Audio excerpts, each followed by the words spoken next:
as the opposition, but there seems to be a lack of conviction, maybe. No, I don't know any football player that doesn't go with conviction to score a goal. What I know is that when it comes to touches inside the box, when it comes about shots, we are in the top.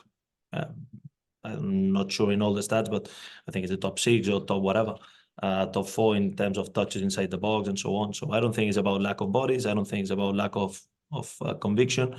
Football is a quality game. You can shot 30 times, but if Messi shots 30 times, he will score more goals than many others, because football is about quality. So I'm not saying that we don't have the quality. What I'm saying is that we need to add this quality in both boxes. And yeah, this is a consequence on the way we attack, that we need to defend better, to attack better. And yeah, as I said before, to attack better in order to do the opposite in our box. So yeah, it's many reasons, but try to explain that there is lack of bodies or lack of conviction, and I will not go that way. And you think maybe as Frey is the main striker, maybe to get the runners in behind, the triangles going, maybe to get the runners in behind those knockdowns, is it more to get up and support him quicker in terms of creating opportunities? Yeah, Michael has done well. He scored 4 goals so far this season.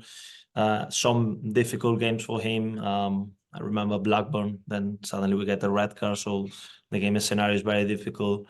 Yeah, he has been doing really well. So I don't think it's just about the main striker. It's about the rest. It's about the fullbacks, how much they contribute to the attacking game. It's about how we arrive to the last third.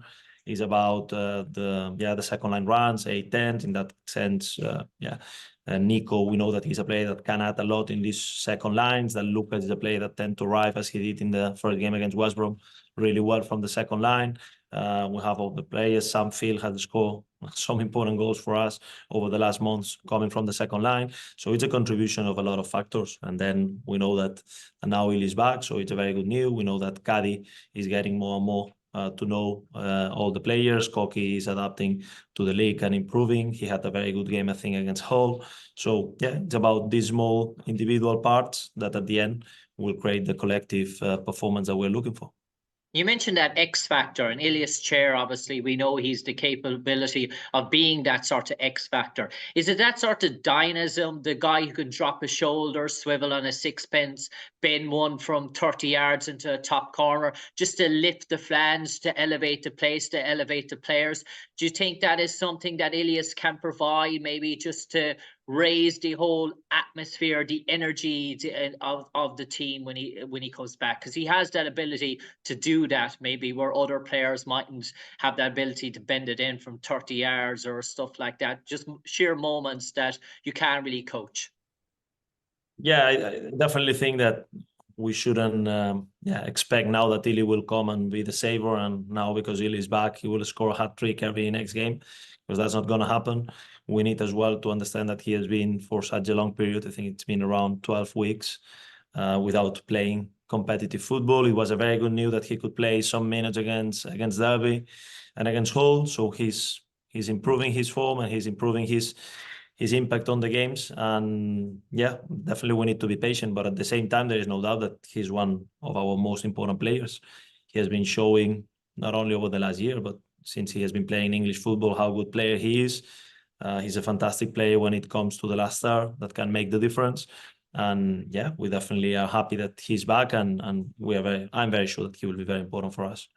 And finally, final question for me, just on Portsmouth in the weekend. I'm not going to ask you how you're going to set up and how you're going to attack that game, but I'm just curious on the flip side, how do you think Portsmouth are going to approach it in terms of what you think do you think they're going to be tentative for the first maybe 10 or 15 minutes, sit in, feel their way into the game, and then maybe come out and express themselves a bit more? Or how do you think in your eyes they're going to approach this game? Because it's a big game for them as well as yourselves. Yeah, as you said, I think that they have a very good manager that did a fantastic job last season. Probably have a similar feeling, because we are standing very close in the table and almost similar points. Yeah, both teams will try to do our best to win the game. I'm expecting a tough game. I'm expecting a team that will fight, that will be very intense. As I said, I think that they really press a lot, that they are good on transitions. And yeah, my focus at the end is to make sure that we play the game that we want to play. and they are the ones who need to adapt to playing at Loughton Road in front of our supporters.